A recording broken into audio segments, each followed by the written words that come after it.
ప్రభుత్వం క్రమ పద్ధతిలో మద్య అమ్మకాలు చేపట్టినా తెలంగాణను తాగుబోతు రాష్ట్రంగా చేశారంటూ విమర్శలు గుప్పించిన సీఎం రేవంత్ రెడ్డి ఇప్పుడు ఎందుకు మౌనం పాటిస్తున్నారని పలువురు ప్రశ్నిస్తున్నారు. ఇక తెలంగాణలో మద్య అమ్మకాలకు సంబంధించిన మరింత సమాచారం మా ప్రతినిధి ప్రవీణ్ లైవ్ లో అందిస్తారు. ప్రవీణ్,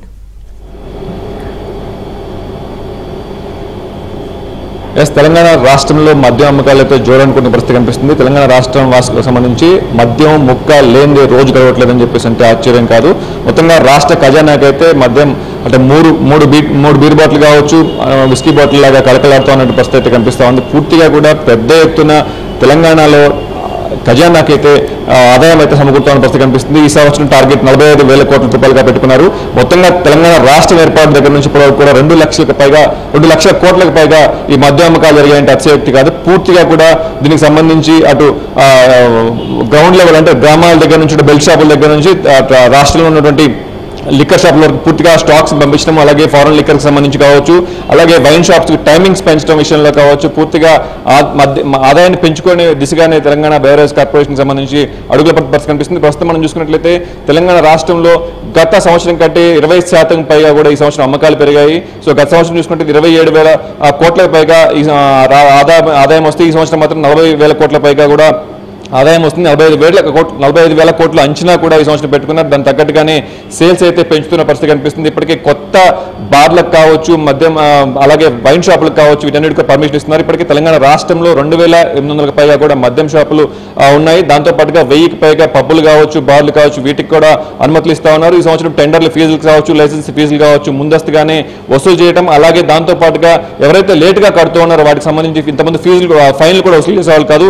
కానీ ఈ సంవత్సరం ఫైన్స్తో సహా అన్ని వసూలు చేయడంతో రాష్ట్ర ప్రభుత్వానికి అయితే ఖజానా అయితే కలకలాడుతున్న పరిస్థితి కనిపిస్తుంది. ముఖ్యంగా ప్రభుత్వం అధికారంలోకి వచ్చిన తర్వాత ఈ 6 నెలల్లోనే దాదాపు ఇప్పటికే అనుకున్న దానికన్నా డబుల్ ఆదాయం అయితే సమకూరుతుందని చెప్పుకోవచ్చు.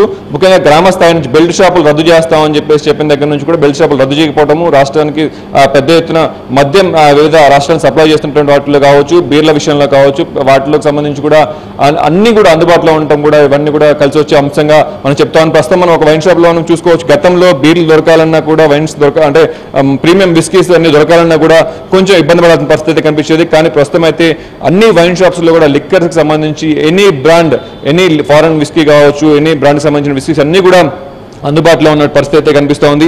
సో దీన్ని బట్టి అర్థం చేసుకోవచ్చు తెలంగాణ వాసులు తెలంగాణ రాష్ట్రంలో ఎంత పెద్దగా మద్యం ప్రియులు మనం అర్థం చేసుకోవచ్చు. అటు కర్ణాటకతో పోల్చుకున్నా, ఆంధ్రప్రదేశ్తో పోల్చుకున్నా, కేరళతో పోల్చుకున్నా మనం ఒకంత జనాభా సంఖ్యలో తక్కువగానే ఉంటాం. కానీ మద్యం సేల్స్లో చూసుకున్నట్లయితే రికార్డు స్థాయిలో అయితే మనకు కనిపిస్తూ ఉంది. 22-23 ఆర్థిక సంవత్సరంలో చూసుకున్నట్లయితే 32,000 కోట్లు మాత్రమే మనకు ఉంది. అలాగే తర్వాత 23-24 ఆర్థిక సంవత్సరానికి సంబంధించి 34,000 కోట్లు ఆదాయం సమకూరింది. అయితే ఈ సంవత్సరం మాత్రం దానికి మించి 45,000 కోట్లు అయితే అంచనా వేస్తున్న పరిస్థితి కనిపిస్తోంది. మొత్తంగా కూడా రాష్ట్రంలో ఆదాయానికి సంబంధించి 2 ఏళ్లలో రెండింతలు పెరిగిందని చెప్పుకోవచ్చు. అలాగే మద్యం దుకాణాలు, అలాగే టూరిజం క్లబ్లు వీటన్నిటి కూడా పెద్ద ఎత్తున టైమింగ్స్ పెంచడంతో అలా మద్యం ప్రియులందరూ కూడా పూర్తిగా ఇక్కడ సేల్స్ పెరగడానికి కూడా కారణంగా భావిస్తున్న పరిస్థితి కనిపిస్తూ ఉంది. అయితే మొత్తంగా బీర్స్ కావచ్చు, లిక్కర్స్ కావచ్చు, డిపోల నుంచి కూడా సరఫరా పెంచడంతో డిపోలో కూడా పెద్ద ఎత్తున అటు టెండర్లతో పాటుగా మద్యం సరఫరా పెంచడంతో లిక్కర్ సేల్స్ పెంచేందుకు కూడా తోడ్పడిందని చెప్పేసి బెవరేజ్ కార్పొరేషన్ అయితే చెప్తా ఉంది. మొత్తంగా ఈసారి కొత్త వైన్స్ కూడా దాదాపుగా షాప్స్ కూడా పెద్ద ఎత్తున అనుమతించారు. దాదాపుగా 500 షాపులు అదనంగా ఈ సంవత్సరం కేటాయించిన పరిస్థితి కనిపిస్తోంది. సో మొత్తంగా కూడా రాష్ట్రంలో అన్ని వనరుల కన్నా అటు కమర్షియల్ ట్యాక్స్ కావచ్చు, వేరే ట్యాక్స్ల కన్నా కూడా మద్యం మీద వచ్చేటువంటి ట్యాక్స్ విషయంలోనే రాష్ట్ర ప్రభుత్వం ఆధారపడతామని పరిస్థితి కనిపిస్తూ ఉంది. సో గత ప్రభుత్వంలో కన్నా ఈ సంవత్సరం ఇంకా 15% ఎక్కువగా లిక్కర్స్ మీద సేల్స్ పెరగాలి అని చెప్పేసి, ట్యాక్స్ ఎక్కువ రావాలని చెప్పేసి అధికారులు కూడా ఒత్తిడి చేస్తామని పరిస్థితి కనిపిస్తూ ఉంది. సో అధికారులు ఒత్తిడి కావచ్చు, మద్యం సరఫరాకి ఎక్కడ అంతరాయం కలగకుండా చూడాలని చెప్పేసి కూడా పెద్ద ఎత్తున ప్రభుత్వం అధికారుల మీద ఒత్తిడి రావడంతో ఎక్కడ కూడా మద్యం సరఫరా అంతరాయం అయితే ఏర్పడట్లేదు. సో మామూలుగా తెలంగాణ రాష్ట్రంలోని న్యూ ఇయర్ సెలబ్రేషన్స్ కావచ్చు, జనరల్ డేస్ లో కావచ్చు చూసుకుంటే లిక్కర్ సేల్స్ ఎక్కువగా పెరుగుతూ ఉంటాయి. కానీ ఈసారి ప్రతి రోజు కూడా ఒక పండగలాగే మద్యం సేవిస్తా ఉన్న పరిస్థితి కనిపిస్తుంది. దీనికి ఉదాహరణ ఈ లిక్కర్ సేల్స్. సో రెట్టింపు తెలంగాణ రాష్ట్రం ఏర్పడిన తర్వాత 10,000-12,000 కోట్ల ఉన్నటువంటి ఆదాయం దాదాపుగా 10 ఏళ్లలోనే 45,000 కోట్ల అంచనా పెరిగింది. సో రెట్టింపైన పరిస్థితి కనిపిస్తా ఉంది.